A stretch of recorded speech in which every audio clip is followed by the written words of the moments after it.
नमस्कार, मैं हूं मनोज सिंह और आप देख रहे हैं Vikramshila academy Lucknow YouTube channel. Lok Sabha चुनाव चल रहे हैं।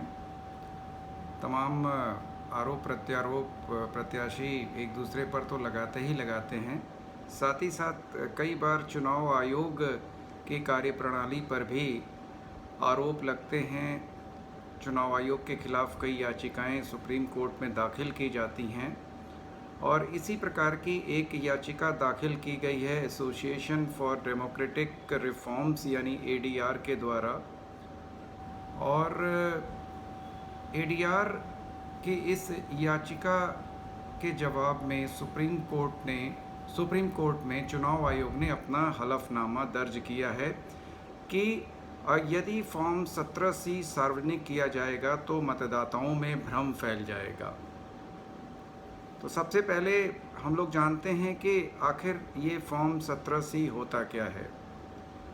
दरअसल प्रत्येक मतदान केंद्र पर जब चुनाव समाप्त हो जाते हैं तो कितने वोट पड़े या कितने मतदाताओं ने वोट डाले, उसका ये रिकॉर्ड होता है फॉर्म 17C।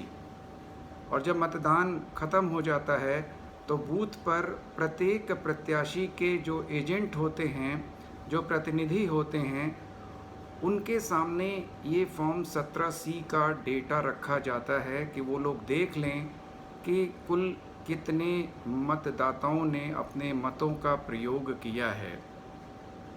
ऐसा इसलिए किया जाता है कि बाद में कोई आरोप चुनाव आयोग के ऊपर न लग सके कि बाद में इस मतदान केंद्र पर जो डाले गए मत थे उनको बढ़ा दिया गया या घटा दिया गया। तो फॉर्म 17C बेसिकली मतदान केंद्र पर डाले गए जो मत हैं उनका एक प्रकार से रिकॉर्ड होता है और चुनाव समाप्त होने के बाद शाम के टाइम सभी प्रत्याशियों के एजेंट के सामने इसको रखा जाता है और सभी के संतुष्ट होने और उस पर हस्ताक्षर लिए जाते हैं, जिससे कि बाद में इसको एक प्रमाण के तौर पर रखा जा सके कि कोई चुनाव आयोग पर यह आरोप न लगा सके कि फला मतदान केंद्र पर कोई भ्रष्टाचार किया गया है या कोई कमी या बेसी की गई है। तो चुनाव आयोग ने कहा कि सुप्रीम कोर्ट में कि अगर फॉर्म 17C के आधार पर मतदान डाटा सार्वजनिक किया जाए तो इससे मतदाताओं में भ्रम फैलेगा। आयोग ने सुप्रीम कोर्ट में अपनी बात रखी और नियमों का हवाला दिया कि कोई भी नियम ऐसा नहीं है कि जो फॉर्म 17C है उसके डेटा को सार्वजनिक किया जाए या चुनाव आयोग के वेबसाइट पर डाला जाए।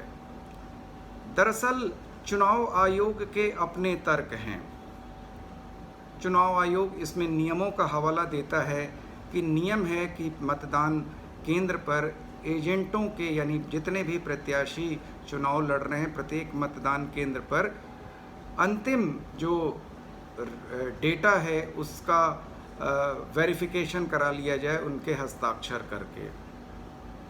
जबकि एडीआर का डिमांड था या जो एडीआर जो एनजीओ है उसने सुप्रीम कोर्ट में याचिका दायर की थी कि 48 घंटे के अंदर 2024 लोकसभा चुनाव के जो मतदान केंद्र के हिसाब से पूरा डेटा जो है वो जारी किया जाना चाहिए चुनाव आयोग की वेबसाइट पर।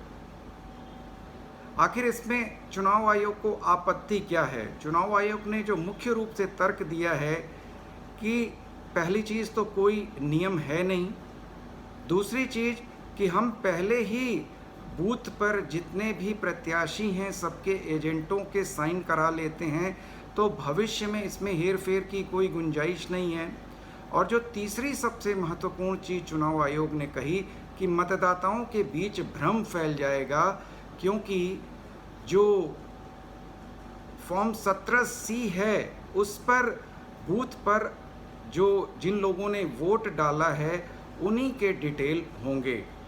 जो डाक द्वारा वोट दिए गए हैं जिनकी गिनती इसी के साथ की जाती है दोनों में अंतर होगा। मान लीजिए किसी बूथ पर कुल 1800 लोगों ने मतदान केंद्र पर जा कर के वोट डाला, जिसका ब्यौरा फॉर्म 17C पर डाल दिया गया कि भाई 1800 लोगों ने इस बूथ पर, इस मतदान केंद्र पर वोट डाला। लेकिन इस संख्या में डाक द्वारा डाले गए मतों की संख्या भी जुड़ जाएगी। जैसे मान लीजिए कि 60 लोगों ने डाक के द्वारा मतदान किया, जो केंद्रीय कर्मचारी होते हैं या अर्धसैनिक बल या अन्य जो कर्मचारी जो दूसरी जगहों पर अपनी सरकारी सेवा में लगे होते हैं, वो उनको ये अधिकार है कि वो डाक के द्वारा मतदान कर सकें। तो चुनाव आयोग का तर्क ये है कि भविष्य में इससे भ्रम फैल सकता है, क्योंकि फॉर्म 17C का डेटा कुछ बोलेगा और बाद में जो अंतिम जो रिज़ल्ट है उसमें डाक वाले मतों को भी जोड़ दिया जाएगा। और चूंकि जीत हार का अंतर कई बार बहुत कम का होता है, तो इससे भ्रम की स्थिति फैलेगी मतदाताओं में, और जिस तरीके से लगातार चुनाव आयोग के ऊपर आरोप लगाने की परिपाटी शुरू हो गई है राजनीतिक दलों में, उससे लोकतंत्र को दिक्कत होगी। तो अभी हलफनामा दायर किया है चुनाव आयोग ने, अब इस पर सुप्रीम कोर्ट क्या कहता है, या ADR जो NGO है जो लगातार इलेक्टोरल रिफॉर्म्स को लेकर के याचिकाएं दायर कर रही है, वो अपने क्या तर्क देती है। मेरा मानना है कि हमारी जनता इतनी भी मतलब नासमझ नहीं है कि वो ये ना समझ सके कि 17C यानी बूथ पर डाले गए वोट्स और डाक द्वारा डाले गए वोट्स को जोड़ करके ही रिज़ल्ट निकलता है। तो चुनाव आयोग को जैसे चुनावी प्रक्रिया के बारे में लिटरेट किया जाता है, वैसे ही इस बारे में भी लिटरेट किया जा सकता है, नियमों में बदलाव किया जा सकता है, और प्रक्रिया जितनी ज़्यादा पारदर्शी रहेगी, मतदाताओं का विश्वास उतना ज़्यादा चुनावी प्रक्रिया में बना रहेगा, चुनावों में बना रहेगा, जो कि लोकतंत्र के लिए ज़्यादा हितकर होगा। इस मुद्दे पर आपके क्या विचार हैं, कमेंट में आप ज़रूर लिखिएगा। आपसे अनुरोध है कि Vikramshila academy Lucknow YouTube channel को अधिक से अधिक सब्सक्राइब करें, लाइक करें और शेयर करें। नमस्कार, जय हिंद, जय भारत।